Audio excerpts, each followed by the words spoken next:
Hey guys, Brent here, and welcome back to my quick tip series. Today we're going to learn about framing and how to use framing when you're traveling and in your photography to make your images look so much better. And I've also got some real life case studies of images I used when I was traveling overseas last year to illustrate how framing can make images so much better. Let's get into it. Hey guys, welcome back, and just remember all my tutorials now are at shareinspirecreate.com. I've changed my branding from Brent Male Photography to Share Inspire Create. All right, let's jump into these images and let's have a look at what I used framing for. This is an image from Bali, and I've used framing over here. If you look at these two palm trees or these two coconut trees, I've used them to frame this area of the ocean over here. Now, imagine this pool is at the top of about a 10-story cliff. And those are the waves that we went surfing every day. My friend Chris and I went surfing this area called Impossibles. And it's called Impossibles because it's almost impossible to catch a wave all the way from there down to here, because it's so fast and often you get thrown off onto the reef. And then you know all about it. Not a place for beginners to start surfing, I can tell you that. But it was an amazing adventure going to Bali. We'd walk down this cliff every day, paddle out. It was a long paddle. And we'd surf these waves. Anyway, back to this image. See how I used these palm trees to focus the viewer's eye into this area. And by the way, framing is a composition rule. So you use framing to really focus the viewer's attention on the part of the image that you really want them to look at. But I think if I go to the develop module in Lightroom, I'm sure we can make this image so much more powerful. Also, guys, if you haven't got Lightroom yet or Photoshop, make sure you click on the link below and you can get them for a special rate from me. I've done a deal with Adobe, so we can get you guys into Lightroom and Photoshop at a really good rate. All right, so let's have a look at how just by cropping this image, we can make it even more powerful. So what I'm going to do is I'm just going to take a little bit off the right-hand edge over there.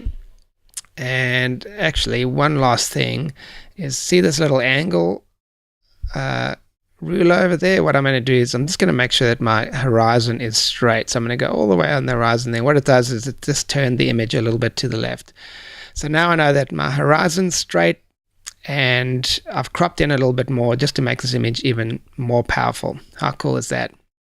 By the way, I shot this on my Canon 5D Mark III with my 24-105 f4 lens, and I shot it at 1/200th of a second so that I could hand hold it and I didn't need a tripod. There we go. So let's go to the next image and have a look at this one. This is an image I shot in the Philippines on a little island called Siargao, where it's just a beautiful island. It's a little bit difficult to get there. You got to fly into Manila, then Cebu, and then a little airplane to Siargao. This is a guy in the morning, first thing in the morning, sweeping the beach, getting the seaweed off the beach, so it's perfect for the tourists. And I used trees again over here, bushes, to frame him. Now, you'll notice that there's another dude down there and a boat over here, and they're competing for my attention. So to make this image even more powerful, I'm going to crop it again. So we'll crop in a little bit over here, crop in a little bit over here, and I'm going to make it a portrait image this time. There we go. And just like that. So there we go, framing these two dark little bits of silhouetted wood, of drawing my viewer's attention to the guy sweeping the beach. Let's go to another example, also from Siargao, near to where Cloud9's surfing area is. They have a competition there. Now here I used a deck that they're building. This is just off a restaurant near Cloud9, I believe. And also I've got a few things happening out. There's too much happening in this image to be a great image.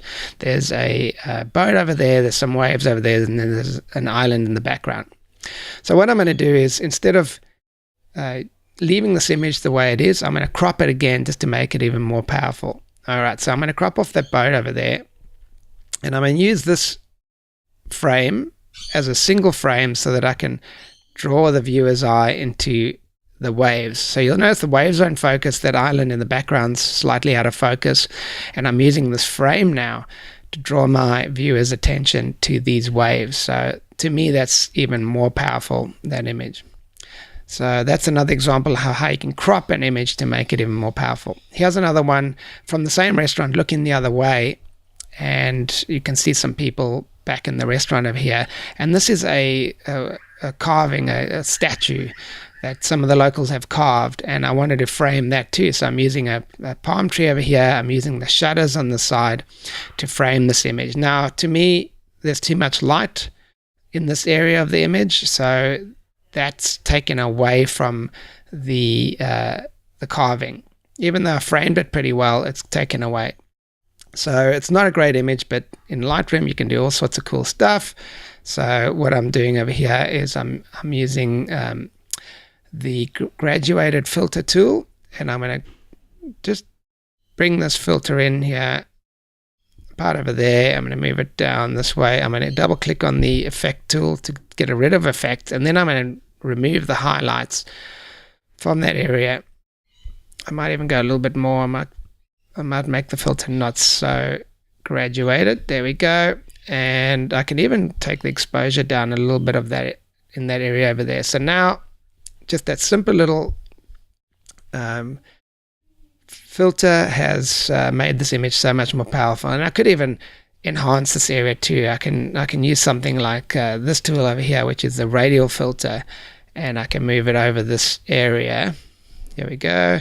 I'll move it down.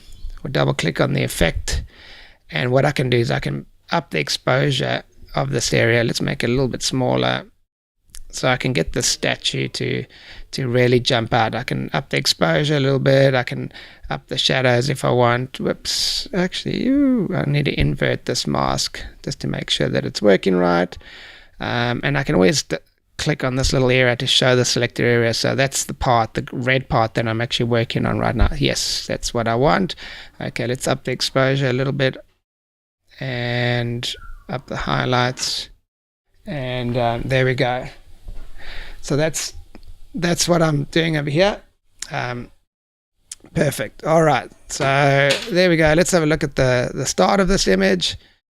We'll hit the little backspace area, and there's the finish. So how cool is that? All right, let's go to another example of another person this is in Manila. So this guy he's got his little cart that he's moving down the street with. It's got shaved ice in it, and he's got sweet sugary syrup that he puts in the shaved ice, and that's what he sells. So he's walking down on a very hot day with ice in this trolley. So I saw him coming down the street. I was shooting with the Fujifilm camera, and I was shooting with the 56mm 1.2 lens. And let's have a look. So he kind of stopped in front of me. He was having a chat with us, and I thought, wow, this is a great image. How about I frame his portrait, his face, with the staircase in the background? So see what I've done there, guys? And I'll show you the closer shot. So I went in closer. He gave me a really good smile. I moved around, bent my knees to make sure that I was framing him with that staircase in the background. And here again, I think to make this image even more powerful is I could zoom in or crop in a little bit. Whoops, pressed the wrong key there. Crop in a little bit over there, and I could do it like that even if I wanted to. And there we go, guys. I've used the staircase in the background, this little structure over there. Maybe that's even too much. I might get rid of that a little bit more. Just a lot of yellow there. There we go. So that to me is so much better. I might up the shadows already up there a little bit. The highlights, I brought the highlights down, or there we go. I might just make it a little bit brighter. Okay, so there's the final image. What do you guys think? Did you notice how I used simple little Lightroom tricks to make these images so much more powerful? So there's the first one. That's Bali looking over the cliff. There's another one from the Philippines. This one, after I cropped it, let's wait until it pulls it up. It's so much better. There we go. There's the cropped version. This statue, I've changed that too just by using a few little filters in Lightroom to make it so much more powerful. And then I've photographed this guy with the Fujifilm camera, and I've used the background over here as a frame to draw the viewer's attention into his face. What do you guys think? Please leave me comments below. What do you like? Do you like these composition quick tips. I'd love to hear what you guys think. This is Brent. Have an awesome day.